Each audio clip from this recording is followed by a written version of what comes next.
રાજચંદ્ર સ્મૃતિ સ્થાન રાળદનો સંક્ષિપ્ત પરિચય આપું છું. આ તીર્થ ખંભાતથી રાળદ 7 કિલોમીટર છે અને ઉંદેલથી પણ 7 કિલોમીટર છે. ખંભાતમાં રહેતા અને પૂજ્ય શ્રી અંબાલાલભાઈના પરમ મિત્ર અને સમાજના આગેવાન શ્રી ત્રિભુવનભાઈ માણેકચંદ જે પરમ કૃપાળુદેવને મળ્યા હતા. વચનામૃત પુસ્તકમાં પરમ કૃપાળુદેવે તેમને લખેલા પત્રો પણ પ્રકાશિત કરવામાં આવ્યા છે. શ્રી ત્રિભુવનભાઈ હાલ રાળજ ગામની ભાગોળના તળાવ પાસે જ્યાં સ્મૃતિ સ્થાન છે તે જગ્યા ઉપર પરમ કૃપાળુદેવનો સત્સંગ બોધ સાંભળવા વારંવાર આવતા હતા. સાથે શ્રી પૂજ્ય શ્રી સૌભાગભાઈ, પૂજ્ય શ્રી ડુંગરસિંહભાઈ, પૂજ્ય શ્રી અંબાલાલભાઈ વગેરે મુમુક્ષો પણ આવતા હતા. શ્રી ત્રિભુવનભાઈને આ જગ્યા મેળવી અહીં તીર્થક્ષેત્ર થાય તો સારું એવી તીવ્ર ઈચ્છા હોવાથી ત્યાંના તે સમયના વહીવટકર્તા દ્વારા જગ્યા મેળવવા ઘણો પુરુષાર્થ કર્યા બાદ ઘણા સમય પછી ખંભાત શાળાના નામે આ જગ્યા લેવામાં આવી. ત્યારબાદ ખંભાત શાળાના ટ્રસ્ટીઓએ શ્રીમદ રાજચંદ્ર આશ્રમ અગાસના ટ્રસ્ટી શ્રી મનુભાઈ મોદી, શ્રી જીતુભાઈ શાહ અને શ્રી વિનુભાઈ શેઠને ઉપર મુજબની વાત કરી. આ તીર્થ નિર્માણ થાય એવી ભાવના દર્શાવી. ત્યારબાદ શ્રીમદ રાજચંદ્ર સ્મૃતિ સ્થાનની સ્થાપના કરવામાં આવી અને આ તીર્થ નિર્માણ પામ્યું એવો આ તીર્થની રચનાનો ટૂંકો ઇતિહાસ છે.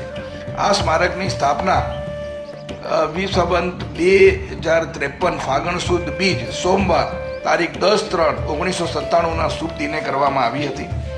આપણે સૌ જાણીએ છીએ કે રાળજ પરમ કૃપાળુ દેવે પર હે પ્રભુ યમ નિયમ જીનવર કહે છે જ્ઞાન તેને અને જડ ભાવે જડ પરિણમે 4 પદોની રચના સંવત 1947 કરી હતી. આપણે સૌ આરાધના કરીએ છીએ તે સ્મરણ મંત્ર પણ સૌ પ્રથમ પરમ કૃપાળુ દેવે પૂજ્ય શ્રી સૌભાગભાઈ મારફત રાળજથી પરમ ઉપકારી પરમ પૂજ્ય પ્રભુસિંહજીને ખંભાત પાઠવ્યો હતો અને તે અન્ય કલ્યાણની ઈચ્છાવાળા મુમુક્ષોને આપવા આજ્ઞા કરી હતી. આ સ્મૃતિ મંદિર પાસે બંને જ્યારે જગ્યા લેવામાં આવી ત્યારે 2 વિશાળ વડ હતા અને એ વડ નીચે પરમ કૃપાળુદેવે ઘણો બોધ કરેલો હતો. તે ઉપદેશ છાયા પાન નંબર 706 ઉપર રાળજ ભાગોળના વડ નીચે શીર્ષક હેઠળ મૂકવામાં આવ્યા હતા. આ બંને વડ તળાવ કિનારે સંવત 2049ની સાલ સુધી મોજૂદ હતા અને પવિત્ર સ્થળ મૂળ સ્થિતિમાં હતું. આ વડ હાલ છે નહીં. તે વડના ફોટાઓ બાજુની રૂમમાં દર્શનાર્થે મૂકવામાં આવ્યા છે. પરમ કૃપાળુ દેવ તેમના રાળજના નિવાસ દરમિયાન પારસી બંગલામાં રહેતા હતા. તે પારસી બંગલાનું મૂળ મોડલ આ તીર્થની સ્થાપના વખતે બનાવવામાં આવ્યું હતું, જે બાજુમાં દર્શનાર્થે મૂકવામાં આવેલ છે. મૂળ નાના પાયા પર કરવાનું ધારીને આરંભેલું આ કામ પરમ કૃપાળુ દેવના યોગબળથી ક્રમે વધતું ગયું.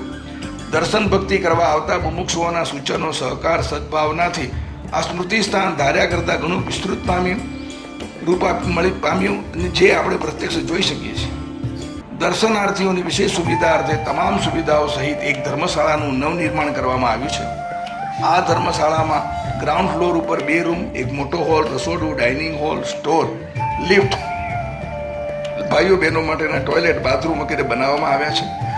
પહેલે માળે રહેવા માટે 8 રૂમો તથા અગાસી ઉપર 13 છત્રી, 1 રૂમ, 2 વોશરૂમ, કિચન વગેરે બનાવવામાં આવ્યું છે.